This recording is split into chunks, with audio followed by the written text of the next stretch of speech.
तो रशीदी साहब, जो आक्रामक बयान है वो हम देख रहे हैं दोनों तरफ से आ रहे हैं। ऐसे में जहन में सवाल यह भी आता है कि भाई हिंदू मुस्लिम टकराव से आखिर किसको सियासी फायदा है?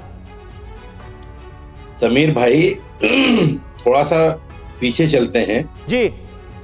यही तौकीर रजा हैं जिनके पीछे यूपी पुलिस हाथ धोकर पड़ी हुई थी।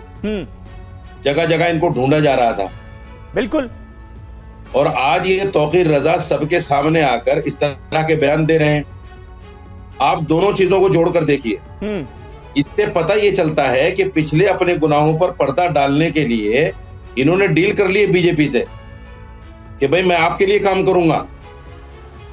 और ये जो इस तरह के बयान हैं इनके, ये बीजेपी से डील का ही नतीजा है। ये बीजेपी से डील करने के बाद इस तरह के गलत बयानी ये जो कर रहे हैं, ये उसी का नतीजा है। मेरा मानना है बिल्कुल 101%, और मैं बड़ी जिम्मेदारी के साथ कह रहा हूं कि इन्होंने बीजेपी के शह पर इस तरह के बयान दिए हैं। नहीं तो इस बयान देने का कोई मतलब नहीं बनता। आप निकाह पढ़ाइए, 10 को पढ़ाइए, 50 को पढ़ाइए, सामूहिक शादियां तो होती हैं, कौन मना करता है उनको? और उसमें डीएम की परमिशन की जरूरत भी नहीं है। कौन कहता है निकाह करने के लिए, शादी के लिए अवनीश अवस्थी जी की जरूरत है? अवस्थी जी, क्या लगता है आपको, ये जानबूझकर कट्टरता को बढ़ावा दिया जा रहा है क्या? वो भी 2024 के लोकसभा चुनाव के नतीजे आने के बाद, जिसका जिक्र भी हाफिज साहब कर रहे थे कि भाई देश जो है वो कट्टरता को नकार चुका है। ऐसा क्यों हो रहा है कि भारतीय जनता पार्टी इस बार उसे बहुमत नहीं मिल पाया, पूर्ण बहुमत नहीं मिल पाया? यूपी में जबरदस्त हार हुई, मुसलमानों ने वोट नहीं दिया, तो क्या उनके खिलाफ आक्रामक बयानबाजियां शुरू हो जाएंगी इस तरह की? फिर भाई मैं अपनी बात पूरी कर नहीं, हो गया। आप ही के सवाल पे जवाब ले रहा हूं। 1 मिनट रुक जाइए जी। अवस्थी साहब जल्दी से, मैं आता हूं रशीदी साहब।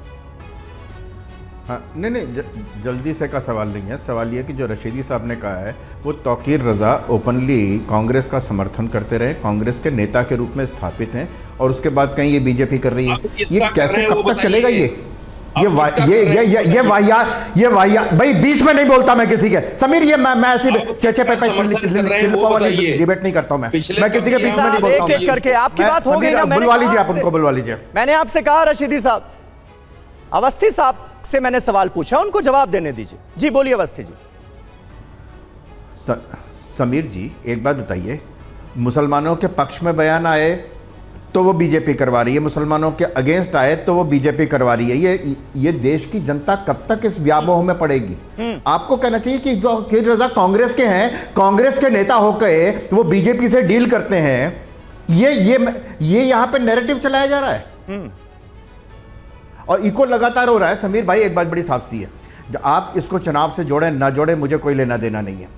मेरे को मैं बीजेपी का प्रवक्ता नहीं हूं। बीजेपी की जो हालत हुई है वो खुद उसका मंथन करें। लेकिन आप एक बात बताइए, इतिहास के आधार पर यह बताइए कि देश का विभाजन क्यों हुआ था? देश के उन मुसलमानों ने 1946 के इलेक्शन में मुस्लिम लीग के पक्ष में वोट क्यों दिया था, जो देश से अलग होना चाहते थे? अरे सर, मैं तो आपसे ये सवाल पूछ रहा हूं, आप कह रहे हैं 1946 का विभाजन क्यों हुआ था। मैं आपसे पूछ रहा हूं अभी विभाजन की कोशिश क्यों?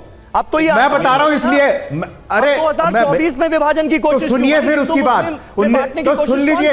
तो सुन लीजिए। इसीलिए हम कहते हैं, तो इसीलिए सुन लीजिए फिर समीर जी कि विभाजन की शुरुआत कैसे हुई थी कि हम वंदे मातरम नहीं गाएंगे, हम भारत माता की जय नहीं बोलेंगे। अशफाक उल्लाह खां जैसे वंदे मातरम कहते हुए फांसी पर चढ़ गए, लेकिन यही इस देश के वो मुस्लिम राजनीति जो थी, उसने वंदे मातरम कहने से मना किया कि नहीं किया? वो जो मुस्लिम राजनीति जो है ना इस देश की, मुस्लिम परस्त राजनीति जो है, वो इस देश में विभाजन पैदा करती है। कांग्रेस में जो वंदे मातरम गाया जाता था, उसका एक पैरा गाया गया।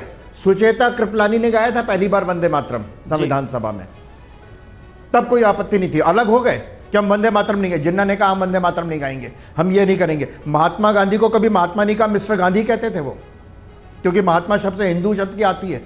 ये जो मानसिकता है ना, इस मानसिकता को कर्ब करने की जरूरत है इस देश में। सिर्फ मुसलमान नहीं, बाकी मजहबों, बाकी धर्मों, बाकी पंथों के लोग भी रहते हैं, किसी को कोई दिक्कत नहीं है, कोई दिक्कत नहीं, और ना होनी चाहिए। और इसलिए सरकार की किसी भी योजना में किसी भी तरीके का कोई भेद, अब ये कहें कि ये तो संविधान में हमें दिया हुआ है, संविधान में जो कुछ दिया गया है, संविधान में राष्ट्रगान की प्रतिष्ठा करने के लिए कहा हुआ है कि नहीं, हम नहीं खड़े होंगे, हम जनगण मन बार वही बात कह रहे हैं कि ये है ना इस देश की असलियत, ये इस देश की असलियत है। सबका ये साथ सबका मैं कह रहा हूं- विकास यही तो है कि मैं कह रहा किसी हूं से कि कोई किसी तरह का कोई भेदभाव नहीं, लेकिन शुभेंदु अधिकारी कह रहे हैं ये नहीं चलेगा। इसका मैं कह रहा मतलब हूं ही हम इसके- समझने की कोशिश कर रहे हैं। श्रीराज नायर साहब, बावजूद- जब नायर साहब मुझे ये बताइए कि जब शुभेंदु अधिकारी ये कहते हैं कि नहीं चलेगा सबका साथ सबका विकास, तो एक्सपेक्टेशन क्या है? मान लीजिए कि मुसलमान आपको कम वोट कर रहा है अभी, तो क्या इस बयान के बाद ज्यादा वोट करने लगेगा, या फिर आप ये सीधा संदेश दे रहे हैं कि हमें मुसलमानों का वोट चाहिए ही नहीं?